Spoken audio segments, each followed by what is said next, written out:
I've known John for, God, I guess 12 years, maybe 15 years, I'm not sure. Long time though. Yeah, we live near each other, our kids are friends. It's kind of the best of every possible world, you know, so shooting this movie's been amazing. To be shooting it here in New York as well is such a rare opportunity. I think I've shot one movie in New York and it was 16 years ago. So this has just been a dream come true for us. Violet's imaginary friend is Allie, who is a pink alligator that lives under the bed. And I said, "Are you scared of Allie?" And Violet said, "Why would I be scared of Allie? She's under the bed to protect me from bad guys." And I went, okay. So Allie's in the movie, played by Maya Rudolph. And my daughter Hazel had an amazing imaginary friend.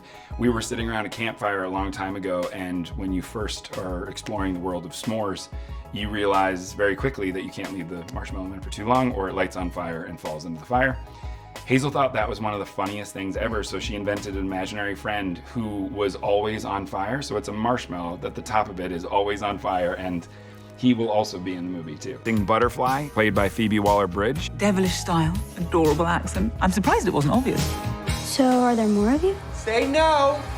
Yes. This is a movie that John and I have been talking about for years now. So way before the script was ever even written, we were kind of banging back ideas back and forth about this and about what it might feel like to shoot something that, you know, in essence feels a bit like a live action Pixar film. And that's really what John has put on the page, I think, and you know, it's incredibly emotional and it ebbs and flows. It's that make them laugh, make them cry, and bring them back to laughter. As we started shooting this movie, I've talked to a lot of people that, you know, they'll ask me what I'm up to. I'll say, oh, I'm shooting this film about imaginary friends. I've talked to people who are in their 30s, 40s, and 50s who will talk about, oh man, I miss my imaginary friends. I had two when I was a kid, and their names were this and that, and they would kind of go into this sort of wistful, nostalgic, and not the least of which emotional kind of reverie of when they were kids and that time when they had that friend that was there for them unconditionally and always. Getting to work with Steve on this movie again was like no other experience. I mean, to have such a shared history with him and as a dear friend and coworker at an office, to be able to dive into something completely different and see him be as talented as I always thought he could be in any realm. Of course, he jumps into the voiceover world. He seems to be having some luck with that. I mean, I don't think anybody brings that level of energy, that level of comedy, and that level of warmth all in one go. You know what I mean? He really is, when you see the character of Blue, bing, show Blue here. When you see the character of Blue, it is innately the sweetest, funniest, most adorable character you've ever seen. Who can you get to be the sweetest, most adorable person? You go get Steve Carell. That's what you do. I met Kaylee in the audition process. She came in and read with John and I, and you know, it was like one of those situations, like it always is. It really is always the same. It's when somebody walks in and they just are the person.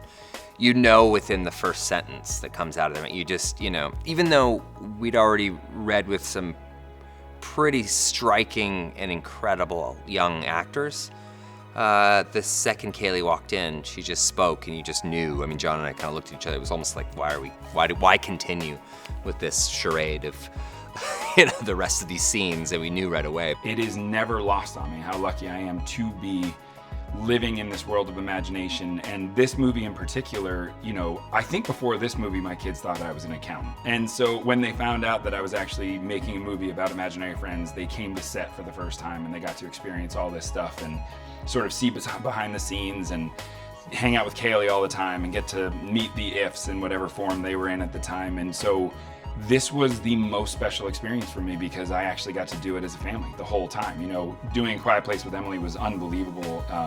To be married to the star of the movie and get to do that story was incredible.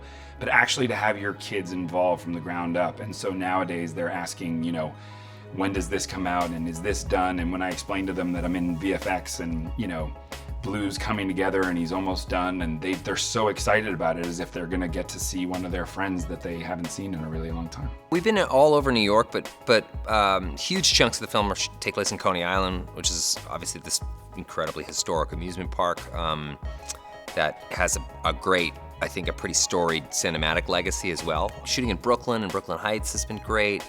I've lived in New York for, I don't know, 12, 15 years now, and it's such a rare opportunity to get to shoot at home. So for us, for John and I, it's been great because, you know, a lot of the days that we're shooting, we're able to walk our kids to school and then go to work, which is just something I don't take for granted for a second. For me, shooting practically is the most important part of any movie, whether it's all practical or there are visual effects elements, because your job is to bring people into the movie as honestly and in a real way as you can.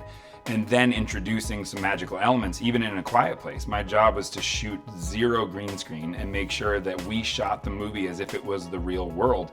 And then my job was to drop in these creatures in the background whenever they were necessary.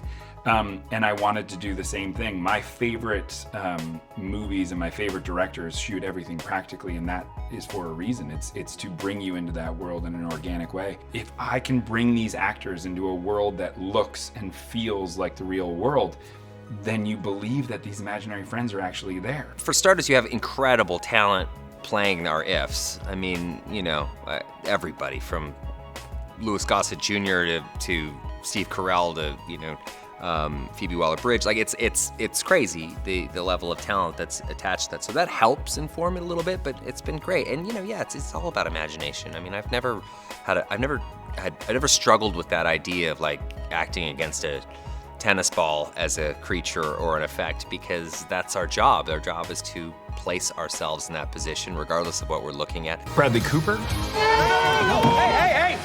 Okay, you saw this. This is my life in a nutshell, okay? I am so excited for my kids to see this and totally terrified for my kids to see this.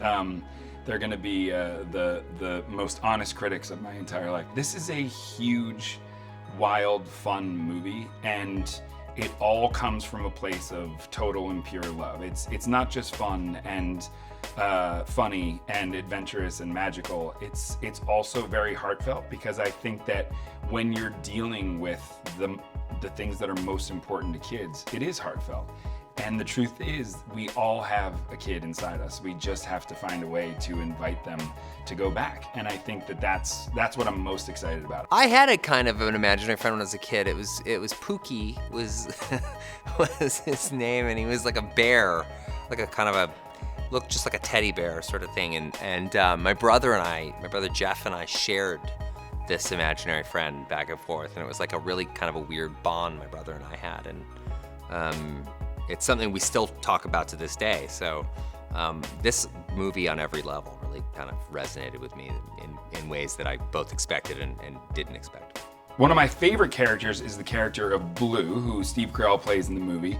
And my idea for Blue actually came from an experience with my daughter Violet, who, when she was young, used to tell me that my favorite color was purple, even though my favorite color was clearly blue.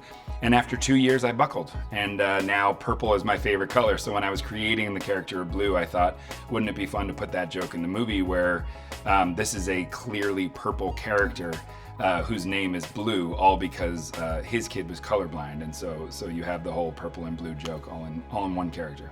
I struggle to think of a filmmaker that hasn't, that's been more informed by their own parenthood and children than John Krasinski. I mean, he's, I feel like that, it really cemented his language as a filmmaker. You know, being a dad and being a husband and being, you know, the parent to 2 little girls. You know, I think it sort of informs. He filters all of his storytelling through that prism, and I think it's beautiful. He can, but what's striking to me about it is that he can make a movie that is as scary and provocative as Quiet Place and Quiet Place 2. Yet he can also do something as, I know, tender and unexpected and hilarious as Imaginary Friends. Fiona Shaw does one of the most beautiful performances I've ever seen. We were all weeping on set because when I first met Fiona about this movie, I said, and then there's this whole ballet piece, and I wrote this thing, and I can't wait. Fiona Shaw is one of my favorite people I've ever met in my life. Talk about a magical person. I'm not even sure she's a real person. She might be an if herself. But I remember talking to her about it and saying there's gonna be this amazing ballet piece. and we'll get you, you know, a dance coach or whatever. And she said, oh, I did ballet till I was 16. And I said, what? And she right then and there just started to dance in front of me and do all these moves that she hadn't done for however many years. And I was blown away. And then I said, well, why did you stop? And she said, oh, just too old, too awkward, and too tall. And so that is the line that she will say in the movie, which is, I was too tall, too old, and too awkward. Who wants to see an older person dance? And that's exactly what happens before she dances. And so it was all just so serendipitous and beautiful. And the moment she said that, I was like, that's what the movie's about. So it was great. And Mom said too much candy isn't good for your tummy, but I said, oh my God. Wow, my eyes can taste it. I'm so sorry. You don't taste that in your eyeballs?